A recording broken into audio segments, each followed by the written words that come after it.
ನಮಸ್ಕಾರ ಸ್ನೇಹಿತರೆ, ಚಾನಲನ್ನು ಸಬ್ಸ್ಕ್ರೈಬ್ ಮಾಡಿಕೊಂಡು ವಿಡಿಯೋವನ್ನು ಪೂರ್ತಿ ನೋಡಿ. ಗುರು ಶುಕ್ರಾದಿ ಗ್ರಹಗಳ ಚಲನೆ ಆಧಾರಿತವಾಗಿ ಯಾವ್ಯಾವ ಫಲಾಫಲಗಳು ದ್ವಾದಶ ರಾಶಿಗಳವರಿಗೆ ಆಗುತ್ತೆ ಅನ್ನೋದನ್ನು ತಿಳ್ಕೊಂಡಿದ್ವಿ. ಈ ಸಾರಿ ಜೂನ್ ತಿಂಗಳಲ್ಲಿ ಯಾವ್ಯಾವ ರಾಶಿಯವರಿಗೆ ಏನೇನು ಫಲ ಇದೆ ಅನ್ನೋದನ್ನು ತಿಳ್ಕೊಳ್ಳೋಣ. ಗುರು ಶುಕ್ರ ಶನಿ ಗ್ರಹಗಳ ಚಲನೆಯಿಂದಾಗಿ ದ್ವಾದಶ ರಾಶಿಗಳವರಿಗೆ ಏನೇನು ಪರಿಣಾಮ ಆಗುತ್ತೆ ಅನ್ನೋದ್ರ ಬಗ್ಗೆ ಸಾಕಷ್ಟು ವಿಡಿಯೋಗಳನ್ನು ಹಾಕಿದ್ದೇವೆ. ದಯಮಾಡಿ ಅದನ್ನು ಒಮ್ಮೆ ನೋಡಿ.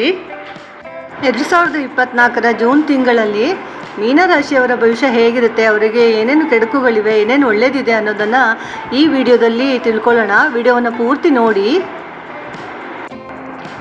ಮೀನರಾಶಿಯವರಿಗೆ ಆರ್ಥಿಕ ನಷ್ಟವನ್ನು ತೋರಿಸ್ತಾ ಇದೆ. ಹಣಕಾಸಿನ ವಿಚಾರದಲ್ಲಿ ಬಹಳ ಹಿಡ್ತಾ ಇರಬೇಕು. ನಿಮಗೆ ಯಾರೋ ಕೇಳಿದ್ರು ಅಂತ ಸಾಲವನ್ನು ಖಂಡಿತ ಕೊಡೋಕೆ ಹೋಗ್ಬೇಡಿ, ಅದು ವಾಪಸ್ ಬರೋದೇ ಇಲ್ಲ. ಬರದೇ ಇದ್ದರೂ ಪರವಾಗಿಲ್ಲ, ಅದಕ್ಕೆ ಸಂಬಂಧಿತವಾಗಿ ದೊಡ್ಡ ವಿವಾದವೇ ಆಗ್ತಕ್ಕಂತಹ ಸಂದರ್ಭಗಳು ಕಂಡುಬರ್ತಾ ಇದ್ದಾವೆ.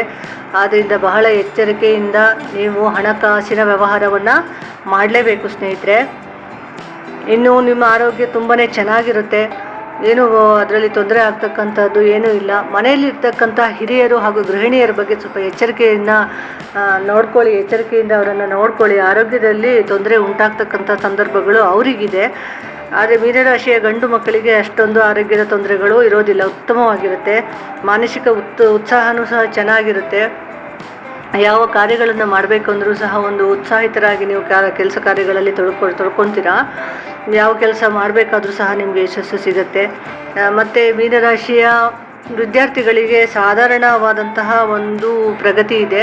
ಹೆಚ್ಚು ಪರಿಶ್ರಮ ಮಾಡಿದರೆ ಹೆಚ್ಚು ಪ್ರಗತಿ ಸಿಗುತ್ತೆ, ಅಷ್ಟೇ ಬಿಟ್ಟರೆ ಆಯಿತು ಹೋಯಿತು ಅಂದ್ಕೊಂಡಿದ್ರೆ ಸಾಧಾರಣವಾದಂತಹ ಪರಿಸ್ಥಿತಿನೇ ಇರೋದು. ಹಾಗೆಯೇ ವ್ಯವಹಾರದಲ್ಲಿ ಮಾತ್ರ ನೀವು ತುಂಬ ಎಚ್ಚರಿಕೆಯಿಂದ ಇರಬೇಕಾಗುತ್ತೆ.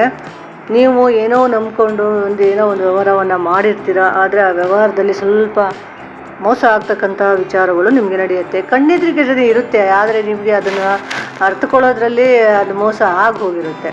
ಇಂತಹ ಪರಿಸ್ಥಿತಿಗಳು, ಅಯೋಮಯವಾದಂಥ ಪರಿಸ್ಥಿತಿಗಳು ಮೀನರಾಶಿಯವರಿಗೆ ಜೂನ್ ತಿಂಗಳಲ್ಲಿ 1 ಸತ ಅಥವಾ 2 ಸರ್ತಿ ಬರುವಂಥ ಸಂದರ್ಭಗಳು ಇದೆ. ಇದನ್ನು ನೀವು ಎಚ್ಚರಿಕೆಯಿಂದ ನಿರೀಕ್ಷೆ ಮಾಡಿ ಸ್ವಲ್ಪ ಗಮನಿಸಿಕೊಂಡು ಏನಾಗ್ತಾ ಇದೆ ಅನ್ನೋದನ್ನು, ಮತ್ತು ತಕ್ಷಣಕ್ಕೆ ನಿರ್ಧಾರಗಳನ್ನು ಹೇಳದೆ, ತೀರ್ಮಾನಗಳನ್ನು ತಗೊಳ್ಳದೆ, ಸ್ವಲ್ಪ 1-2 ದಿನ ಸಮಯವನ್ನು ತೆಗೆದುಕೊಂಡು ನೀವು ಯಾವುದೇ ಹಣಕಾಸಿನ ವ್ಯವಹಾರ, ಭೂಮಿಯ ವ್ಯವಹಾರ, ಮದುವೆ ಮುಂಜಿ ವ್ಯವಹಾರಗಳು, ಯಾವ ದೊಡ್ಡ ದೊಡ್ಡ ವಿಚಾರಗಳು ಏನಿದೆಯೋ ಅವೆಲ್ಲ ವಿಚಾರಗಳ ಬಗ್ಗೆ ವ್ಯವಹಾರ ಮಾಡುವಾಗ ಸ್ವಲ್ಪ ಸಮಯವನ್ನು ತಗೊಂಡು ನೀವು ಆ ತೀರ್ಮಾನವನ್ನು ಹೇಳಬೇಕು. ಇಲ್ಲ ಅಂದರೆ ಅದು ನಿಮ್ಮ ತಲೆಗೆ ಬಂದು ಕೂತ್ಕೊಳ್ಳುತ್ತೆ. ಎಚ್ಚರ ಇರಿ. ಇನ್ನು ಮೀನರಾಶಿಯಲ್ಲಿರ್ತಕ್ಕಂತಹ ಗಂಡು ಹೆಣ್ಣು ವಿವಾಹದ ನಿರೀಕ್ಷೆಯಲ್ಲಿರುವವರು ಈ ವರ್ಷ ಒಂದು ದಾಟೋ ತನಕ ಬಿಟ್ಟರೆ ತುಂಬ ಒಳ್ಳೆಯದು ನಿಮಗೆ. ಇನ್ನು ನಿಮ್ಮ ದಶಾಭುಕ್ತಿಯಲ್ಲಿ ಹಾಗೂ ಜನ್ಮಜಾತಕದಲ್ಲಿ ಉತ್ತಮವಾದಂಥ ಫಲಗಳು ಇದ್ದು ವಿವಾಹಕ್ಕೆ ಅನುಕೂಲವಾದಂಥ ಪರಿಸ್ಥಿತಿಗಳಿದ್ದರೆ ನೀವು ಸೂಕ್ತವಾಗಿ ಪರಿಶೀಲಿಸಿಕೊಂಡು ಮಾಡ್ಕೊಳ್ಬೋದು. ಆದರೆ ಈ ವರ್ಷ ಒಂದು ದಾಟಿದೆ, ಡಿಸೆಂಬರ್ ನಂತರದಲ್ಲಿಯೇ ನಿಮಗೆ ಅತಿ ಉತ್ತಮವಾದಂತಹ ಫಲಗಳು ಸಿಗುವಂತಹ ಸಂದರ್ಭಗಳು ಕಂಡುಬರ್ತಾ ಇದೆ. ವಿವಾಹದ ಬಗ್ಗೆ ನೀವು ಅವಸರವನ್ನು ಮಾಡಲೇಬಾರ್ದು. ಸ್ವಲ್ಪ ಎಚ್ಚರಿಕೆಯಿಂದ ವೈವಾಹಿಕ ಕಾರ್ಯಗಳನ್ನು ಮಾಡಬೇಕಾಗುತ್ತೆ. ಆರೋಗ್ಯದ ಕಡೆ ಉತ್ತಮ ಗಮನ ಇದೆ. ಮತ್ತು ಸಾರ್ವಜನಿಕವಾಗಿ ಮಾತನಾಡುವಾಗ ಸ್ವಲ್ಪ ಎಚ್ಚರ ಇರಬೇಕು. ಸಾರ್ವಜನಿಕ ರಂಗದಲ್ಲಿ ಅಷ್ಟು ಉತ್ತಮ ಪ್ರಗತಿ ಸಿಗೋದಿಲ್ಲ ಮೀನರಾಶಿಯವರಿಗೆ. ಸಿಕ್ಕರೂ ಸಹ ಅದು ಕ್ಷಣಿಕ ಆಗಿರುತ್ತೆ. ಆ ನಂತರದಲ್ಲಿ ಅದು ತುಂಬ ಕೆಟ್ಟಕನ್ನು ಉಂಟು ಮಾಡ್ತಕ್ಕಂತಹ ಸಂದರ್ಭಗಳನ್ನು ತಂದುಕೊಡ್ಬೋದು. ಆದ್ದರಿಂದ ಸಾರ್ವಜನಿಕವಾಗಿ ಹೆಚ್ಚು ಮಿಳಿತವಾಗದೇ ಇರೋದು ಒಳ್ಳೆಯದು. ಆದಷ್ಟು ನಿಮ್ಮಷ್ಟಕ್ಕೆ ನೀವು ಕೆಲಸಗಳನ್ನು ಸಮಾಧಾನ ಚಿತ್ತರಾಗಿ ಮಾಡ್ಕೊಂಡು ಹೋಗೋದ್ರಲ್ಲಿ ಯಶಸ್ಸನ್ನು ಕಾಣ್ತೀರಾ. ವ್ಯವಹಾರದಲ್ಲಿ ಸ್ವಲ್ಪ ಅಷ್ಟಕ್ಕಷ್ಟೇ ಇದೆ. ಬಂಧು ಜನರಂತೂ ಕಾಯ್ತಾ ಇರ್ತಾರೆ ನಿಮಗೆ, ಎಲ್ಲಿ ಏನು ಮಾಡೋಣ ಕೆಡ್ಕನ್ನು ಅಂತ. ಸ್ವಲ್ಪ ಎಚ್ಚರಿಕೆಯಿಂದ ಇರಬೇಕು.